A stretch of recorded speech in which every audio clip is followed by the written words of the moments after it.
investigatinga kulaba enkola yaabwe weyawukana n'enkola ya wano era tusobola kutukola tutyokola nti tufuna obukulembeze so tosobola zibala nti ezo sente zaki za FDC yokka mpulideko aba FDC nga bavuma mpuuga olwa sente ezo bamunyagwa kyali kirowoozo kirungi ekyokuba nti nno sente ezo zigabanya kyenkanyi opposition yonna naye ate era tewali tteeka ligamba limulagira kukola ekyo so kimuwe beetu okozesa sente ezo wabaalabye leader of opposition n'olw'ensonga eyo bwekiba nga kyasirika mu tteeka sente azikozesenga ekiri kati mu FDC kirina njawulo ki n'ekiri mu DP ewammwe enjawulo zero kyesaagala be bantu abaakireeta mu DP babeere nga be bantu be bamu abalabikira mu kiri mu FDC kijja bakola bubi kubanga bajja kubeera bakanaaluzaala bannannyini misango buli gye balaga oba kyegakyendegeeza olutalo kati lwe tuyina oba FDC lweyina kwekumaakuma okulaba nti nno ewa bannayuganda omukulembeze gwe bayinza okutunuulira ng'asobola Museveni kubanga olutalo luno lwonna gye luli luggweera mu kiri bwe muneetunuulira ono yaleese sente zaki z'opposition ono ayambala bubi ono Molo mbega wa Museveni ono wakino mugenda kufiirwa abantu abalungi nga Lukwago nga Semuju nga Nandala Besigye mwennyini akyalina embavu edda leero luno akoze press conference yanjawulo neya Mulyati ekyo kyenkugamba nti bwe tuneetunuulira bwe tutyo olwo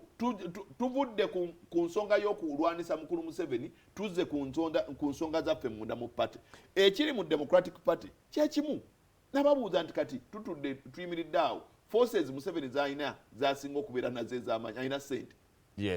okyegakyendegeza alina amagye alina electoral commission mu ngalo ze alina abalamuzi mulinako kimwe alina parliament nemba ugamba nti kati mwe kyemusigaziza kyokka muyina ground okyegakyendegeza aba n'abalonda opposition will be voted all over okyegakyendegeza naye bino ebitongole ebirala byayina mu bifreezinze muti okulaba nti tabikozesa okulaba nti no tugenda ne tutuuka ku ne ground ebalema okyegakyendegeza olinga agamba nti engeri gye tunajjako mukulu Museveni yokka kwe kufuuka minisita we Mukama Katonda wa Isirayiri ba minisita abalaki kye balina ekyenjawulo ennyo ekikufuula ow'amaanyi era n'ogenda ne bakuba ba minisita no article 115 ne article 115 ne 117 eza constitution zigamba nti olirayira okubeera ng'oli muwulize eri ono n'okuuma ebyama olibeera wa mizeeri ye era oligoberera buli kimu kyakugamba president yagambye olikkiriza buli gavumenti eno kyekolera olw'ekivunaanyizibwako kasootura mu cabinet kasootura mu collective responsibility n'ogamba nze bwe naakola ekyo nja kusobola okugjako Museveni awo DP we yasirikira tetulabye ekiseera nga tugenda tetugenze mu kaluka eno bweteweebwa ku lutalo lwetadde munda naddala olutalo lwaki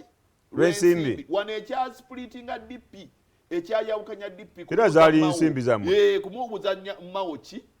accountability kumubuuza nsaasaanya mukulu Sebamala agambye tetulonda paka nga tumaze okwetereza oli agamba tulina okulonda mu kaseera kano kuba mandate bweri ekikulu kiri nti kubombi ani ategeka okulonda sekretary general ani ayita ba delegates era ajja kubayita okulonda ani akulangirira nti kwa mazima na bwenkanya balinawo akola akakiiko k'ebyokulonda mu FDC naye ni akola ali kusaidiani ebyo tuli mukuno twogere party politics otegedde secretary general ayise ba delegates bamaze okutuuka we bagenda okulondera ayagalo akakiiko akalondesa weekali kamaze okubalondesa alangirira nti bano be bayiseemu waali kyebasigaziza kugenda mu lwakuba ssentebe w'ekibiina kyebasigaziza kyokka era gye biggweera ojja balabanga Boniface yagamba ayagala kugenda ne kusolo yano nga bwagamba oyo akulira ku kiiko by'okulonda ne chairman wa pata agamba mukulu birigwa agamba nti nedda soke twetereze wano munda ensonga eyeebuzibwako constitution egamba ki ensonga eyeebuzibwako bwe baweeri constitution egamba ki akakalipo ke bakola mu DP namwe constitution igamba ki nti budde bwa kulonda siwe kiri naye tulina ebizibu nga pate tulina ebizibu genda mu kooti soke tubitereeze ebizibu genda ku poliisi waliwo abalina ssente bwe tutuuka mu kalulu abagamba nti nno tebaagala ssente za Nandala yazijja mu NRM baddeno kalulu abagamba nti nno Ssemujju yajja okuba wanguliro wa president wa Uganda bamuwa akalulu afuuke president wa party mu mbeera eyo embeera ebibiina byonna gye birimu Museveni ajja kuteeka omukono buli wamu paka nga mumuwulidde kubanga olutalo lw'ayina tayagala candidate n'omu asobola muvuganya ayina mbavu esobola kumuvuganya 226 tetugenda kulaba obuzibu nga tulina FDC ya pata 2 tezijja kuba 2 oba Besigye akomewo tezijja kuba 2 Bannayuganda bano balaba balonda banoonya abagyirako Museveni era tebeerabiranga nti Bobi Wine w'amaanyi era akyali ku 18 bw'anajja bajaga nti yabalagako tusibule yabalagako ekyasobola okutandika nakyo n'olw'ensonga eyo bayinza omunenya ku biki